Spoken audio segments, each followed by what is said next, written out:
Hola, ¿cómo estás? Bienvenidos al repaso de la lección de esta semana. Como siempre vamos a estar resumiendo esta lección en tres grandes ideas. Preguntas como, ¿quiénes constituyen el verdadero Israel de Dios? ¿Son solamente los descendientes de Abraham? ¿Es la actual nación israelita?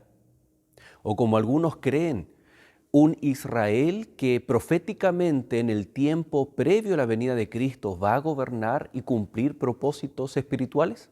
¿O tal vez es la iglesia cristiana en general? ¿O se refiere a un pueblo remanente con un propósito especial? ¿Eres tú parte del Israel de Dios hoy en día? Todas estas preguntas las podemos ir desarrollando a través de las tres ideas principales que la lección de esta semana nos desafía. Estas ideas son, primero, la formación y las promesas que Dios le dio a Israel. Primero entonces, la formación de Israel y lo que conllevó este llamamiento o formación, como por ejemplo las promesas que Dios le da a la nación, aquellos privilegios, pero también deberes que ellos tenían. Número dos, el fracaso de Israel, o tal vez la pregunta, ¿pudo cumplir Israel o fracasó? Y si el pueblo de Dios fracasó, ¿de qué forma Dios ideó un plan para que sus propósitos pudieran seguir estando presentes? Y número tres, si el pueblo de Dios fracasó en la antigüedad, ¿ya no hay más pueblo de Dios? El concepto o la idea número tres entonces es el pueblo de Dios o el Israel espiritual el día de hoy. Muy bien, tenemos tres ideas entonces, la formación del pueblo de Israel, si cumplió sus propósitos o fracasó, qué ocurrió allí con esas promesas, y número tres, el pueblo de Dios o el Israel espiritual en nuestros días. Con esas tres ideas entonces vamos a ir desarrollando el repaso de esta lección. ¿Cómo Dios forma una nación? ¿Qué ve en ella para poder cumplir sus propósitos? Cuando Dios los llama, les da ciertos adjetivos o características que debían cumplir y que intrínsecamente estaba también la misión de la nación israelita. ¿Cuáles son estas? En Éxodo capítulo 19, sin duda alguna, encontramos allí, después de que el pueblo es libertado de Egipto y están en el monte Sinaí, se ratifica este pacto y el Señor les llama nación santa, pueblo adquirido por Dios, real sacerdocio. Estas características que Dios le atribuye a su pueblo, no eran producto de lo que ellos ya eran, sino lo que ellos en Dios debían llegar a ser.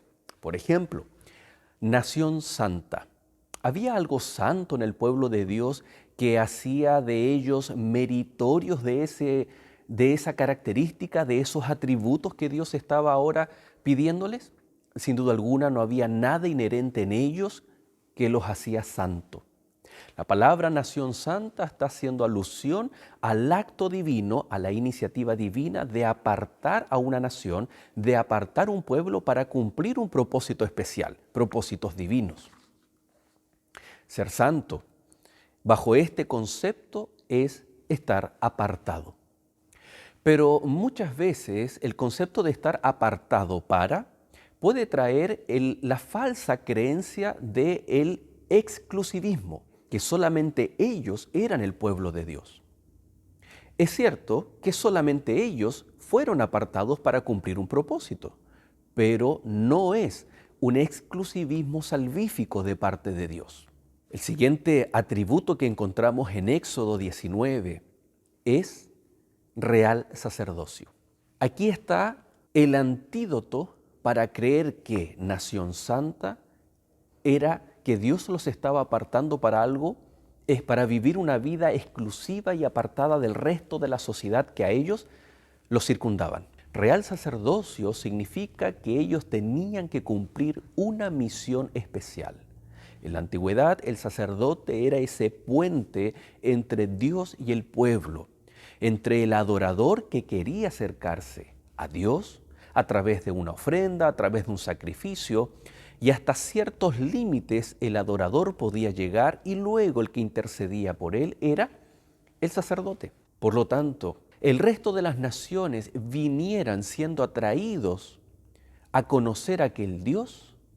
Cada uno de los israelitas debía llevar a la presencia de Dios a estas personas, a los extranjeros, al resto de las naciones. Eso significaba ser real sacerdocio, representantes de Dios aquí en la tierra, a través de su estilo de vida, a través de su carácter, a través de la forma como ellos adoraban. Por esto en el concepto de pacto se le da en el monte Sinaí también toda la ordenanza del tabernáculo, del santuario y posteriormente también del templo. El funcionamiento litúrgico era una forma de cumplir la misión para otras naciones. Otra de las características que se repiten constantemente en el Antiguo Testamento es que una vez que Dios forma a su nación como tal, le promete que Dios tenía preparada una tierra prometida. Esta tierra prometida, sin duda alguna, que era la garantía también de las bendiciones que Dios tenía para su pueblo, pero también garantía de que había que cumplir una misión. En lecciones pasadas hemos visto que hasta estratégicamente Dios designó esta tierra para asentar allí a su nación, porque era una tierra en donde muchas personas iban a circular. Por lo tanto, aquí vemos que estratégicamente también Dios pone a su pueblo siempre para cumplir una misión, para destacar, para hacer luz en medio de las tinieblas. Si tú me obedeces, si tú eres fiel, si tú oyes mi voz, yo te daré esta tierra que juré a tus padres. Pero fíjense que en Levítico capítulo 26, a partir del verso 27, dice: si aún con esto no me oyereis, asolaré la tierra y a vosotros esparciré entre las naciones. La promesa de la tierra prometida no solo conllevaba aquello que el libro de Números dice, ¿no? Una tierra que fluye leche y miel. Y cuando volvieron los espías, si tú lo recuerdas, con ejemplos, con primicias de aquella riqueza de la tierra prometida, sino que también conllevaba un compromiso de fidelidad y dependencia para con Dios. Aquí Levítico está diciendo que si el pueblo no obedecía a Dios, si el pueblo no vivía de acuerdo a la relación del pacto, iban a ser esparcidos por el resto de las naciones. La desobediencia traía consigo la pérdida de la tierra prometida. Vamos entonces a la idea número 2.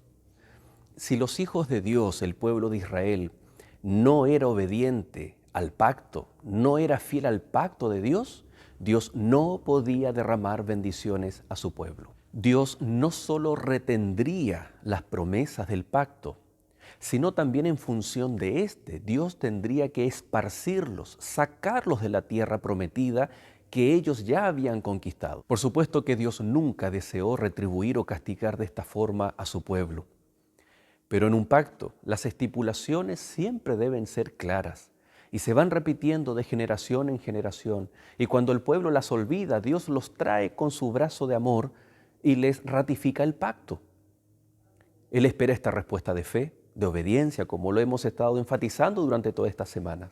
Pero cuando el pueblo desobedece, entonces Dios no solamente restringe las bendiciones, sino que también tiene que cumplir esta parte del pacto. En el año 722, el reino del norte, Israel, es esparcido por las naciones, especialmente la nación asiria, la cual conquista a Israel. Y un siglo y medio después, los babilonios, como ustedes saben, toman conquista del reino del sur de Jerusalén. El pueblo de Dios es esparcido. El pueblo de Dios, por ejemplo, en el norte, es mezclado con otras culturas, con otras creencias, con la idolatría. Y aquí nosotros vemos que de forma colectiva, cuando el pueblo de Dios viola el pacto de Dios, vemos que las consecuencias no son castigos de Dios, sino que son retribuciones producto de la propia decisión que el pueblo ha tomado. No obstante, ante el fracaso de Israel, Dios siempre vuelve a extender la invitación del pacto a su pueblo. Esta vez, como lo dice el libro de Jeremías, capítulo 31, a través de un nuevo pacto. El pueblo de Dios nuevamente tiene otra oportunidad. Por ejemplo, en Isaías capítulo 11 leemos: Otra vez su mano para recobrar el remanente de su pueblo, que aún quede en Asiria, en Egipto, en Patros, en Etiopía, en Elam, en Sinar y en Hamat, y en las costas del mar, y reunirá a los esparcidos de Judá de los 4 confines de la tierra. Fíjate que en Levítico 26 el Señor dice que si el pueblo no obedecía al pacto iba a ser esparcido. Y en Isaías capítulo 11 el Señor dice que como ya fueron esparcidos, entonces con mano amorosa, por su misericordia, el Señor los va a llamar de vuelta. ¿Quiénes son los que vuelven? Son aquellos que después de haber vivido esta experiencia, como dice Jeremías capítulo 29, buscan al Señor y lo hallan, porque lo buscan de todo corazón. Porque ante el fracaso de Israel, el Señor vuelve con un nuevo pacto. Y este nuevo pacto es para aquellos retornados, aquellos que tienen que volver a ser plantados por Dios, aquellos que tienen que volver a ser parte, aquellos que se han mantenido fieles a pesar de ser esparcidos. Y a esto se les llama el remanente del pueblo de Dios. Y todas estas promesas de retorno desde aquellos lugares donde fueron esparcidos están en función de las promesas del pacto. Y yo seré vuestro Dios y vosotros seréis mi pueblo. El nuevo pacto formaría el nuevo pueblo de Dios.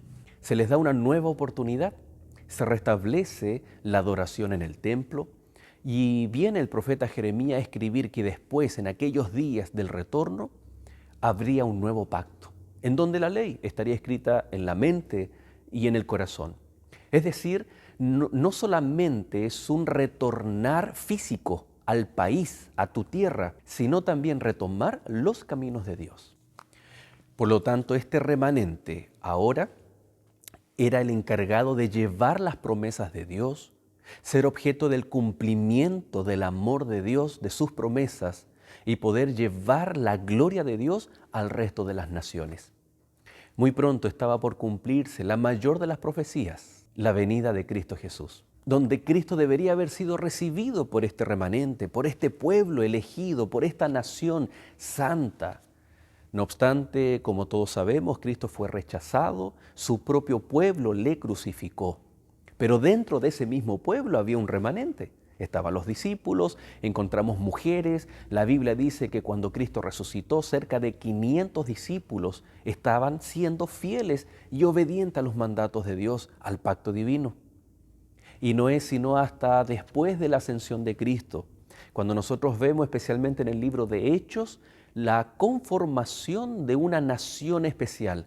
El apóstol Pedro lo dice, una nación santa, un pueblo adquirido por Dios, un real sacerdocio, que ahora incluía a todo aquel que aceptaba a Cristo Jesús por medio de la fe. Ya no era necesario, aunque costó en un comienzo, no era necesario, por ejemplo, la circuncisión. Y el apóstol Pablo, especialmente en Gálatas capítulo 3, nos sitúa a todos aquellos que creemos en Cristo Jesús en herederos de la promesa, a tal punto que Él nos atribuye la calidad o la categoría de ser herederos de Abraham por medio de la fe. Y cuando la Biblia te señala a ti y me señala a mí como una nación santa, es porque hemos sido elegidos por Dios. No hay nada meritorio en nosotros. Dios nos ha llamado, Él nos ha elegido, nosotros hemos respondido, pero para ser apartados para cumplir un propósito especial, un real sacerdocio, el cual puede interceder y ser un instrumento de salvación para otras personas, para que otros conozcan a Cristo Jesús y por medio de la fe puedan ser parte de aquel grupo de redimidos, del pueblo remanente, como dice Apocalipsis, los que guardan los mandamientos de Dios y tienen la fe de Jesús. Allá en Éxodo 19 dice que el pueblo era un especial tesoro. La palabra en el idioma original tiene que ver con un tesoro que es cargado o llevado a todas partes por el propietario.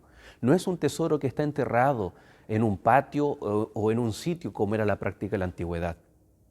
Y el apóstol Pedro trae también esta idea. Y cuando él escribe también dice, un pueblo adquirido por Dios. Tú fuiste comprado por Cristo Jesús. El pueblo remanente es comprado por Cristo Jesús. Somos adquiridos por medio de su sangre.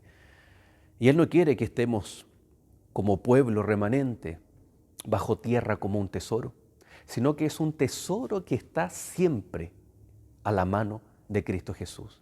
Es por eso que Juan, cuando comienza el libro de Apocalipsis, dice que Cristo se paseaba por los candelabros, pero también tenía en su mano a las 7 estrellas.